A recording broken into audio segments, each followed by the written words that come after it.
Hello, everyone. This is Celeste Kitsemetry, and I am a senior planner at the City of Barrie Planning Department. And I can advise that we are now live and the meeting recording has begun. This is a neighborhood meeting for a future development proposal in Ward 2. As I noted, I'm the senior planner in the city's Planning Services Department. And the purpose of tonight's meeting is to present you, the neighborhood, a development concept being considered by the owner and the development team prior to a formal development application being submitted to the city.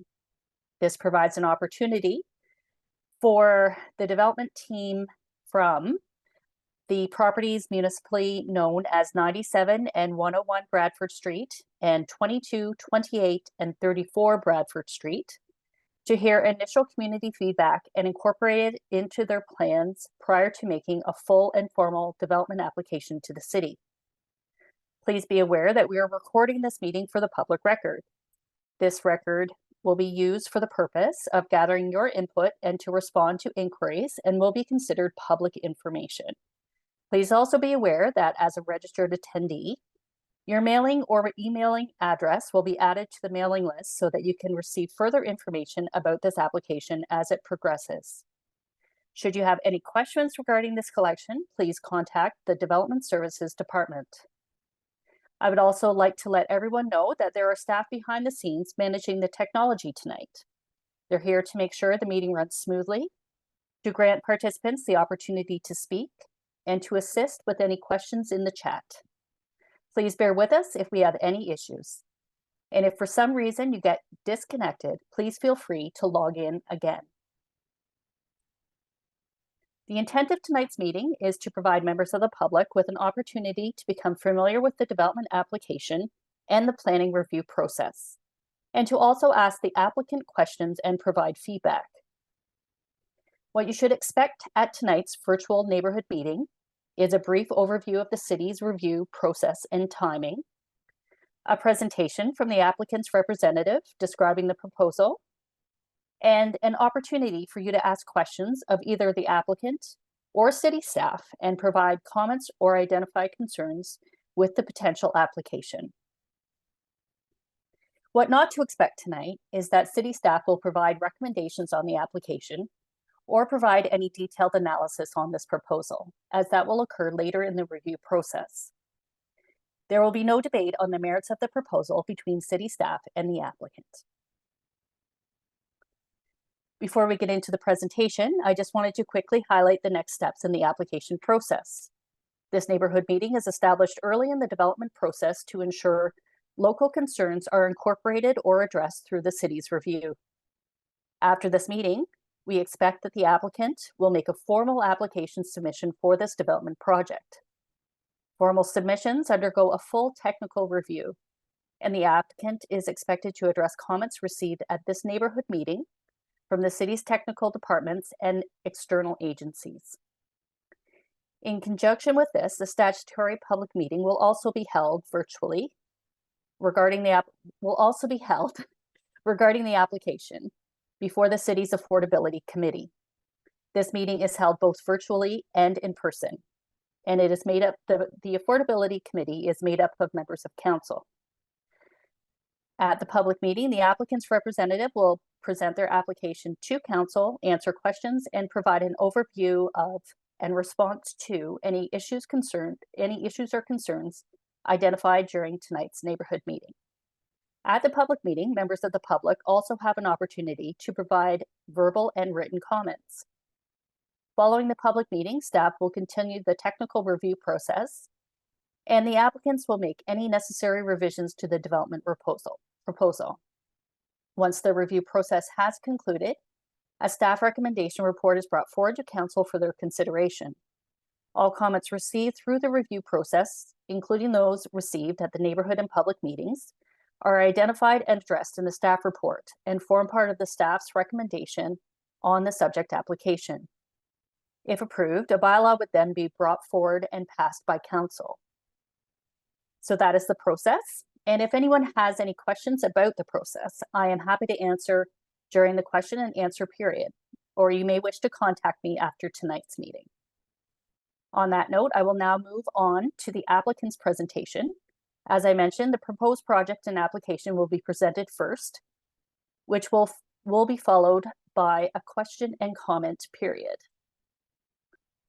Tonight, we're focusing on the future zoning bylaw amendment application proposed for the lands at 97 and 101 Bradford Street and 22, 28, and 34 Vespra Street.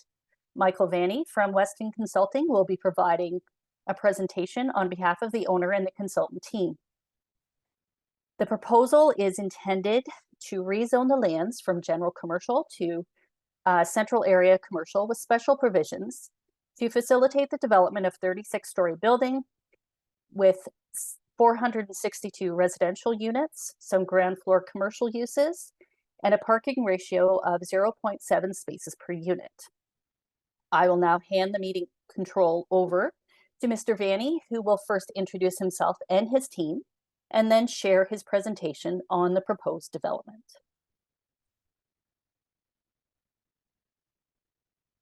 Perfect. Thank you, Celeste. And good evening, everyone. Thanks for joining us this evening for this neighborhood meeting.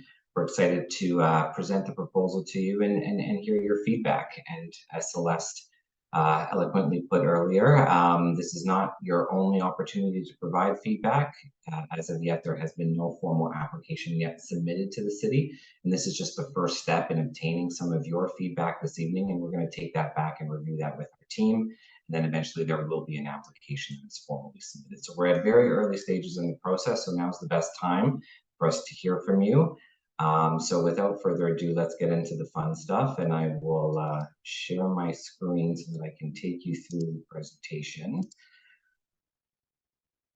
Can everybody see that okay?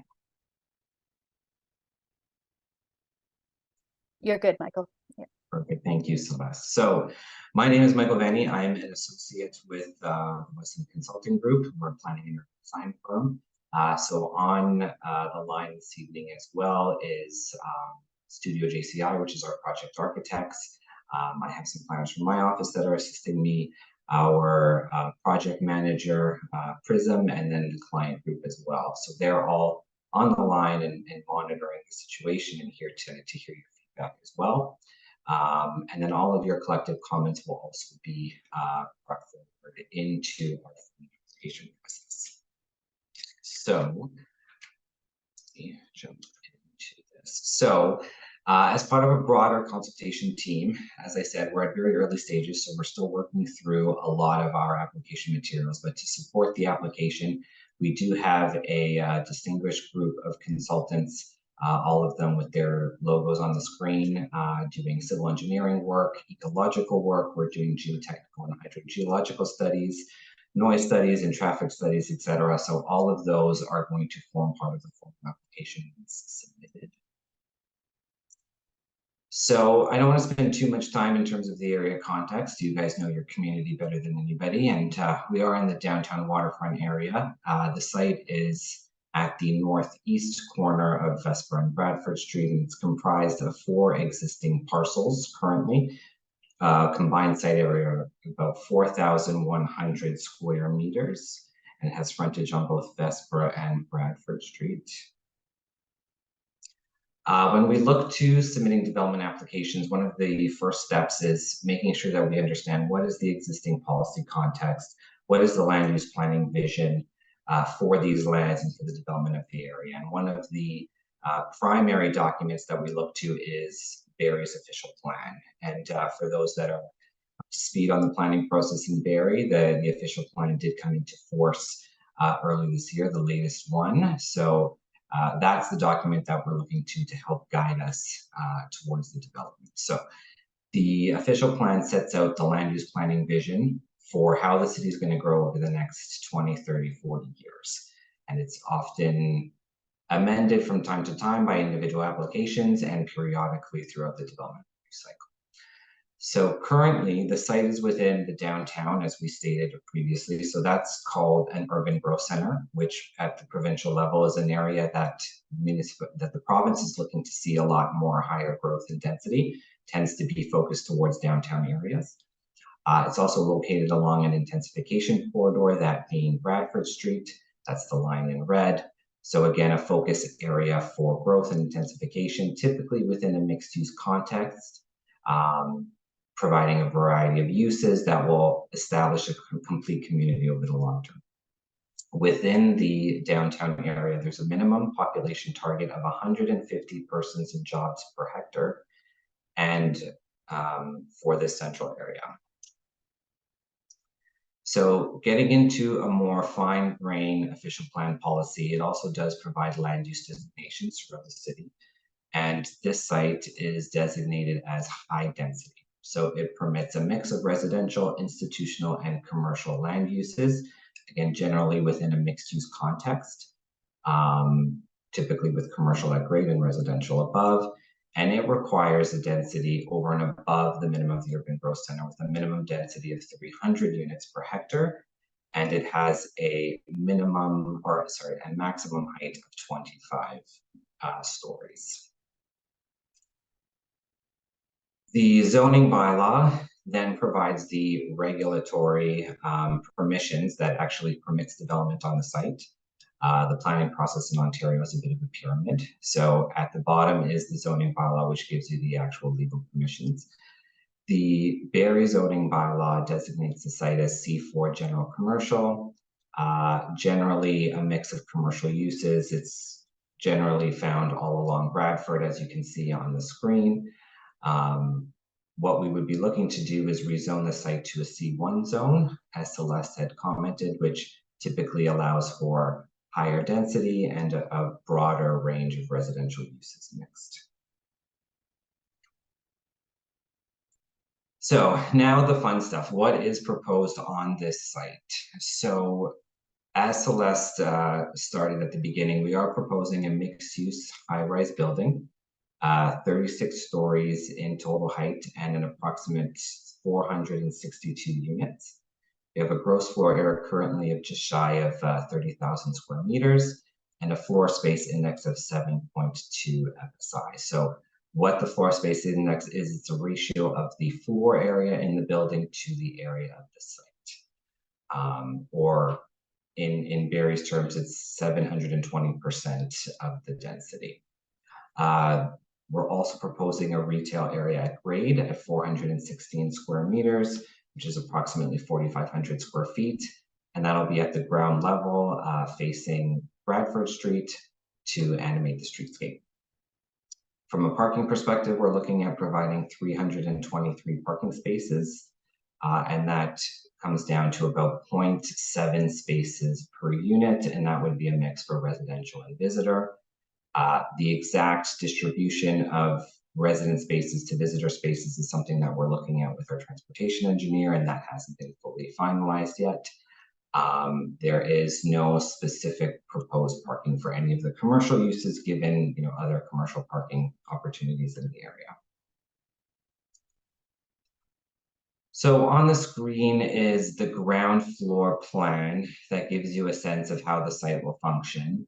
Areas in green are landscaped areas. The area in pink is the building itself, and then the area in the more tan color would be paved areas. If you can see my cursor, the building has been designed to animate the street and focus the development along both Bradford and Vespra.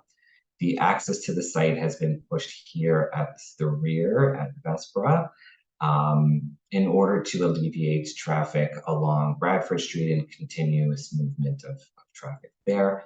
Typically, it is transportation demand management plans that you would push transportation accesses off of the main roads. And this leads to this area here where there is a loading area and here an access ramp that goes up to the parking areas. There's a little bit of parking here at the rear, and mostly the ground floor is made up of amenity uses, main building entry, and then, as I stated, the retail use along here.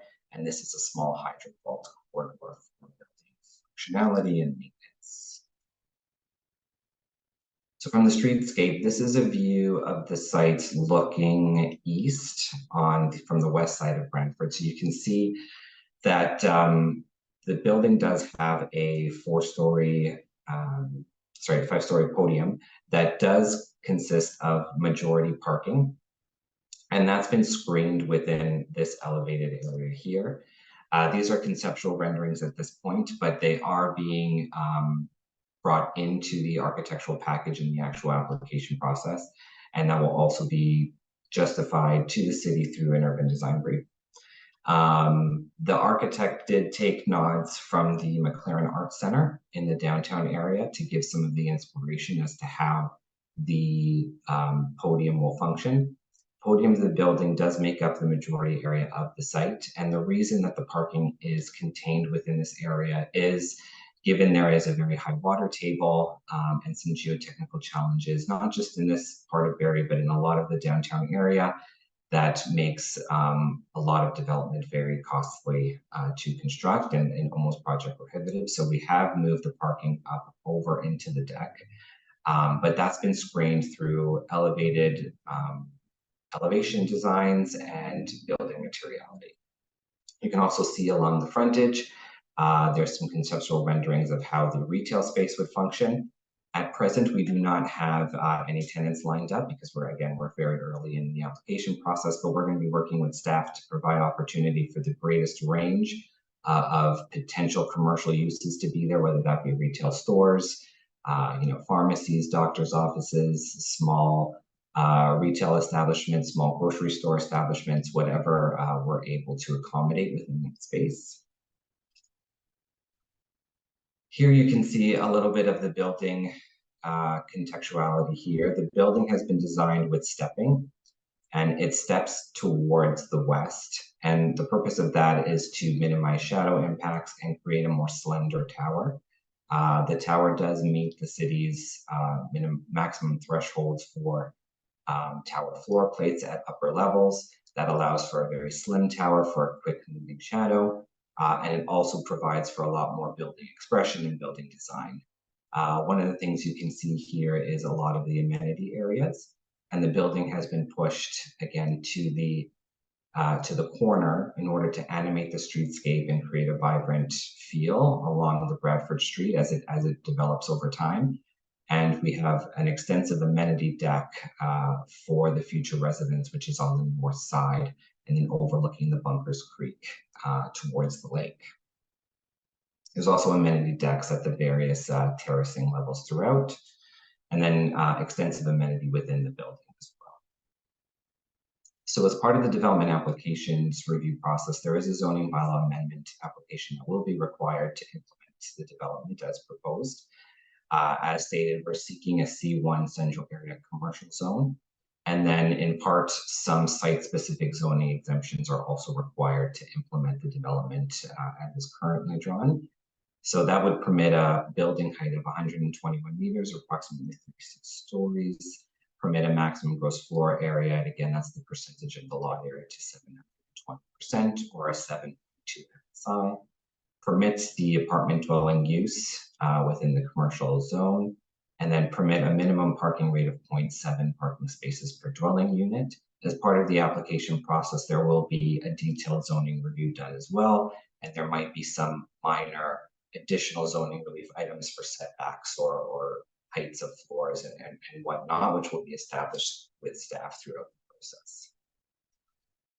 So in terms of the next steps, we're excited to hear all of your feedback tonight, and we're going to be diligently taking notes, as I know staff is as well, and we'll be providing responses to that in future as part of the application process. Once the zoning application is formally filed with the city, it'll get circulated for review and comment, not just internally within the city of Barrie, but external commenting agencies like the Lake Central Region Conservation Authority, who also has jurisdiction here given the proximity to the creek. Those agencies will all provide their comments, and then we will receive those. We will begin to address them through another technical submission, and then once the application is sufficiently advanced, it will go to a statutory public meeting before the Affordability Committee, where you'll have another opportunity to provide your feedback on the application and ask questions directly to City Council, to the Affordability Committee.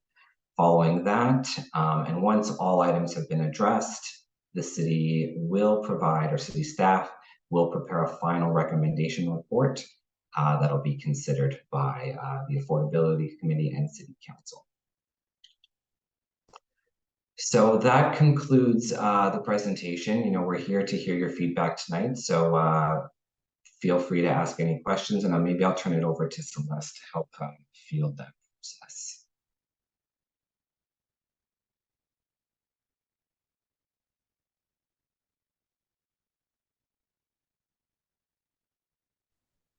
Hey, Michael, can I get you to stop sharing your screen quickly? And let's see, I'll just finish off my presentation here. And there we go.